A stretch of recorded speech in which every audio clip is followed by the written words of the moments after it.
Hi, I'm Lauren from the Pikes Peak Library District, and today we're going to be talking about a really easy DIY project where you can make any of your favorite pairs of mittens or gloves into touchscreen compatible gloves with just a few simple supplies. So it's starting to get cold again, and if you're anything like me, you've probably had the experience of walking outside, it's freezing, you get a phone call, and you have to take off your gloves to be able to answer the phone. Thankfully, there's a really easy workaround for this, and it's this cool material called conductive thread. So the way that most of these touchscreens work in smartphones or in tablets is they're what's called capacitive touchscreens. And that means there's a layer of conductive material, like say copper, on the top, and then when something else that's a conductor, like your bare skin, makes contact with it, it completes the circuit and the touchscreen can sense where it's being touched, so that's how you could, say, dial a phone number. But you've probably noticed if you're wearing a nice pair of mittens like this, the touchscreen stops working. And the reason for that is that fabric, like the wool in these gloves, is an insulator, so it can no longer conduct that electricity through it. The way around this with conductive thread is that conductive thread is made out of metal. This is actually made from stainless steel, the one that I'm showing you now.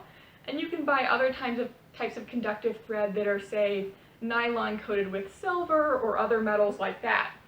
And you can sew with it just like it was regular thread, but because it has that metal, it will be able to carry that charge. So we'll have some of the thread that's on the inside of the glove touching your finger, and some of the thread that's on the outside touching the screen, and it'll be as if you're touching it with your bare skin. So the only items you're going to need for this project are a needle that you can sew with, a length of conductive thread about a foot long, optionally a pair of scissors and tape. This will just kind of make it easier to cut the thread and to mark where you're going to sew, and your favorite pair of gloves or mittens that you want to make touchscreen compatible. So once you have those, we are ready to get started.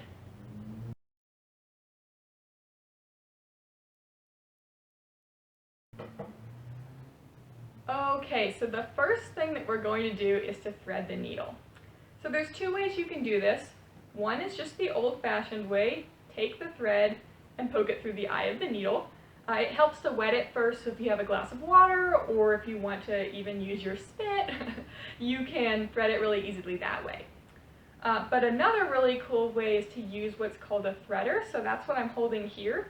And it's a really easy thing to use. Basically, you're going to take this silver loop right here and poke it through the eye of the needle. And then you're going to go ahead and put your thread through this much bigger loop. So you don't have to go through the tiny eye, you can go through this big loop, pull it through, and then once it's in there, you're just going to yank the threader through the eye. And now you can see I've threaded my needle, and I don't have to worry about trying to get it through that tiny little eye of the needle. I can use the much bigger loop of the threader. So once it's on here, what we're going to do is tie a knot at the bottom of the thread. And I always tie a simple square knot, so right over left, left over right. But the one thing we have to remember about this project that's different from a lot of other sewing projects is, remember, like I said before, you want to have a good amount of thread on the inside of the finger that you're using so that it's making a lot of contact with your bare skin. So we're not going to tie the knot way down here, we're actually going to tie it a few inches up here so that we have a good amount of thread on the inside of the glove. So I'm just going to go ahead and tie that knot now.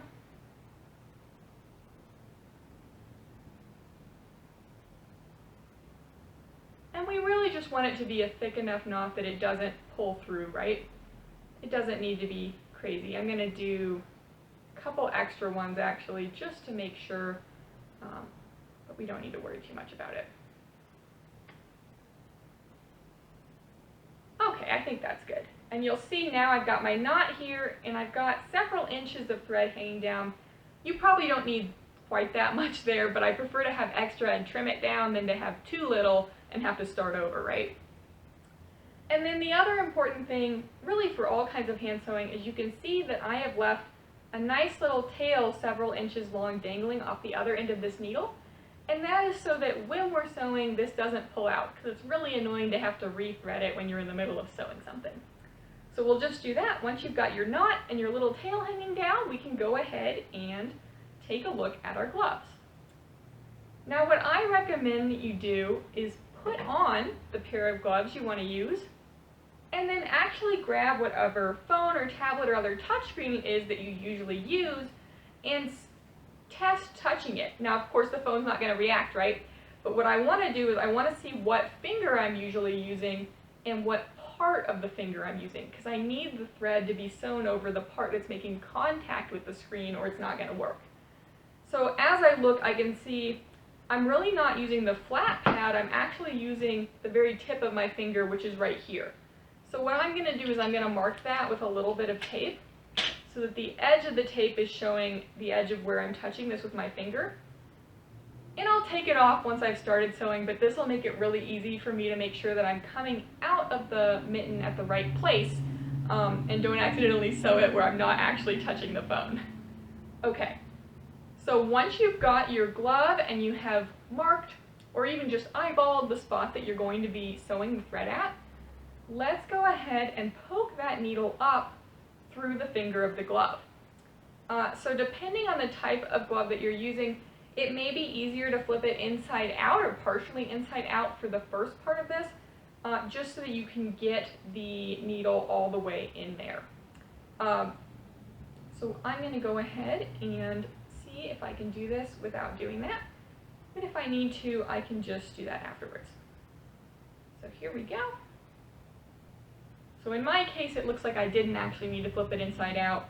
You can see the needle is now coming up through the top, and I'm just going to pull it the rest of the way through. There we go, I just felt the knot hit the inside. I'm going to pull that tail through a little bit. And now what I'm going to do is I'm just going to sew 3 or 4 simple stitches, and they're going to be little simple straight stitches. So I've come up through the top, I'm going to go back down through, pull it all the way through, and then up and down a few more times in a line across that area of the glove that I know I use to touch the screen.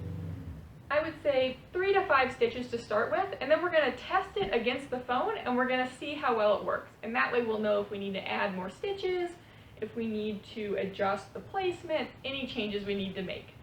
So let's go ahead and do that. So I'm going to go ahead and come back down. I'm going to do a pretty small stitch here. I don't want anything crazy. There we go.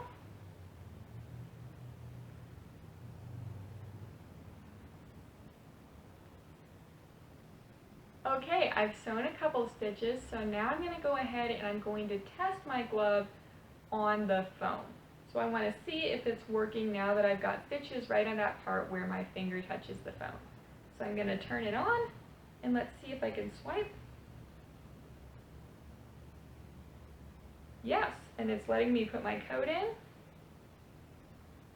There we go. So I've managed to unlock my phone, and that is without having to take my gloves off. And that was just 2 stitches that I've done so far. I'm probably going to put one last stitch in just to be safe, and then I'm going to go ahead and tie it off. Alright, so now that I'm happy with my touchscreen compatible gloves, I need to go ahead and tie this off right. And for this, I really do need to flip my glove inside out.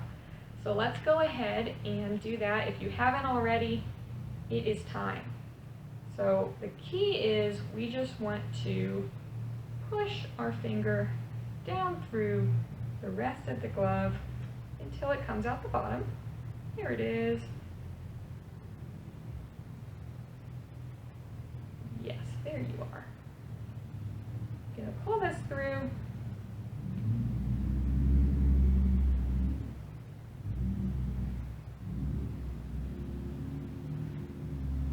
And we're really just pulling it through until we can see the stitches. And I am just going to go ahead and tie this off. So there's a couple ways that you can tie off your stitches. One is you can push the needle under one of the previous stitches and just tie a little knot there.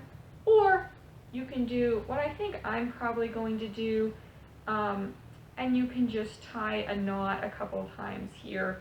And just make sure that it's very close to the bottom of the thread. all we're really doing is trying to make sure this doesn't accidentally come loose and come undone, right? So we just need to knot it at both ends just to make sure that it stays on here. Now, if at this point you realize I didn't quite put this in the right place, or I don't really like how this looks, well, you haven't tied off yet, so you can just go ahead and tear the thread back out and you will be good to go, and you will not have to worry about accidentally leaving it on there forever, right? It's really easy to just rip out and start over with this. Okay, so I've tied it off. You can see the extra bit of thread in there, right, that we left from before, so we have something touching the finger. That's good. And now I'm just going to snip it close to the knot. Hope your scissors are sharper than mine. That's pretty sad. There we go. So now we have our thread tied off. Let's go ahead and pull our finger back out. There he is. Take the tape off it. And we have got our finished conductive thread glove. All right, well, I hope you enjoyed this project and that you are able to keep toasty this winter with these nice touchscreen compatible gloves. If you're really interested now in some other projects you could do with conductive thread, if you look down in the description, I have a bunch of other really cool projects in there that you can test out with things like electronic circuits. So for example, you could make, say, a bracelet that uses conductive thread to connect a battery to an LED and light up. There's a ton of really cool stuff that you can do with electronic textiles, with soft circuits. You'll sometimes hear them called sewn circuits. So I would encourage you to take a look at those links and see if any of those are interesting to you. So I hope you had fun with this today and that you have a great day.